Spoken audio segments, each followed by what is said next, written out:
Assalamualaikum warahmatullahi wabarakatuh.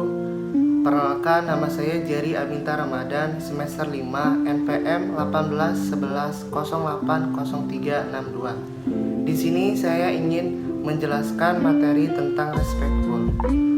Respectful merupakan salah satu kerangka kerja dalam konseling komunitas yang berdasarkan pada perspektif multikultural, di mana seorang individu dipahami secara menyeluruh. Perbedaan-perbedaan individu dipandang penting untuk diketahui dan dipahami dalam proses konseling.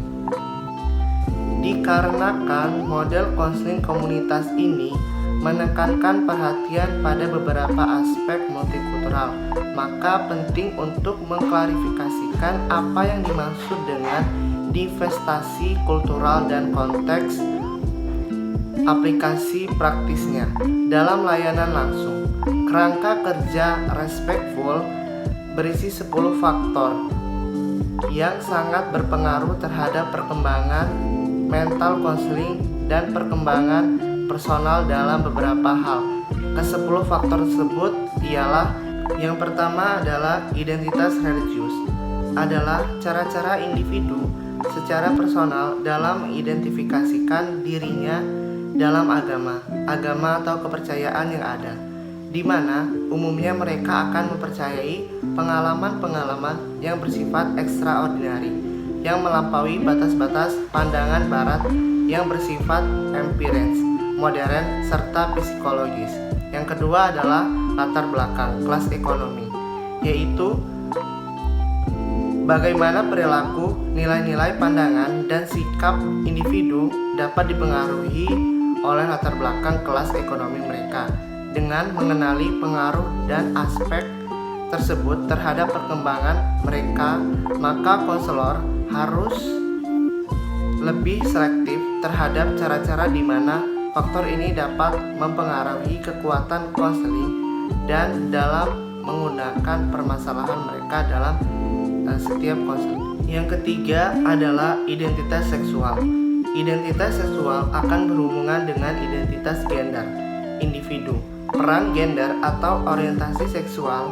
Istilah identitas gender akan mengacu pada perasaan subjektif individu mengenai apakah artinya menjadi wanita atau pria.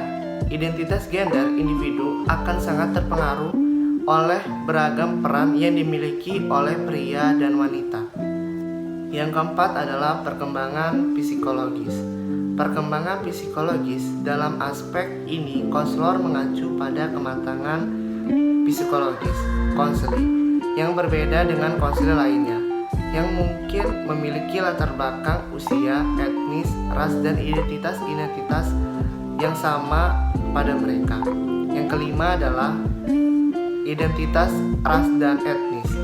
Identitas ras atau etnis adalah terdapat beragam perbedaan psikologis pada mereka yang berdasarkan dari kelompok rasial atau etnis yang sama.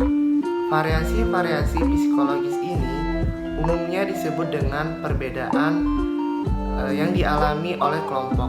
Variasi-variasi tersebut dapat kita lihat di antara mereka yang berasal dari kelompok rasial atau kelompok etnis yang sama. Karena itu penting bagi konselor untuk mengembangkan pengetahuan dan skill yang dimiliki oleh mereka secara akurat perbedaan tersebut dan responden terhadap mereka oleh konselor. Yang keenam adalah kronologi atau tantangan. Kronologi atau tantangan merupakan perubahan perkembangan yang berhubungan dengan usia akan mewakili dengan apa yang disebut dengan tantangan kronologis, di mana individu akan menghadapi titik-titik tertentu tentang kehidupan mereka. Konselor harus kenal dengan tantangan-tantangan dalam perkembangan ini, dikarenakan mereka mewakili karakteristik yang umumnya berhubungan dengan masa anak, remaja, dan dewasa.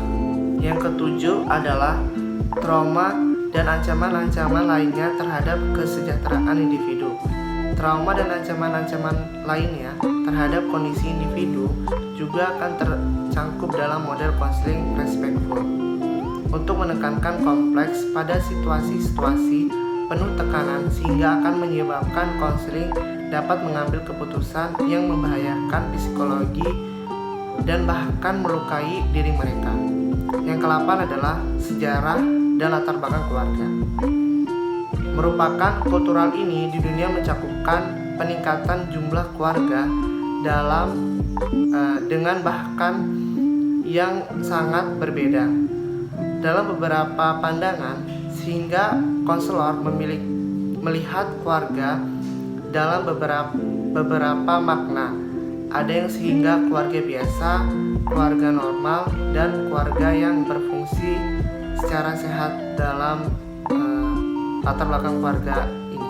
Yang ke-9 adalah karakteristik fisik yang unik, menekankan pentingnya kesensitifan terhadap cara-cara di mana masyarakat kita memiliki pandangan tentang gambaran fisik secara negatif yang berdampak terhadap perkembangan psikologi mereka. Dari beragam individu yang karakter fisik tidak sesuai dengan pandangan, seperti ukuran tubuh dan kecantikan yang diciptakan oleh kultural. Yang ke-10 adalah lokasi atau tempat tinggal dan perbedaan-perbedaan bahasa. Lokasi tempat tinggal individu mengacu pada acara geografi dan setting di mana individu berada. 5 arah geografi secara di Amerika Serikat. Ada area-area geografis tersebut dibedakan berdasarkan karakteristik individu yang tinggal di sana dan dalam konteks pola-pola iklim, daerah geologi, dan pada beberapa jenis perkembangan dan industri yang tersedia bagi penduduknya. Sekian pemaparan materi yang telah saya sampaikan. Kurang lebihnya saya mohon maaf. Saya akhiri. Wassalamualaikum warahmatullahi wabarakatuh.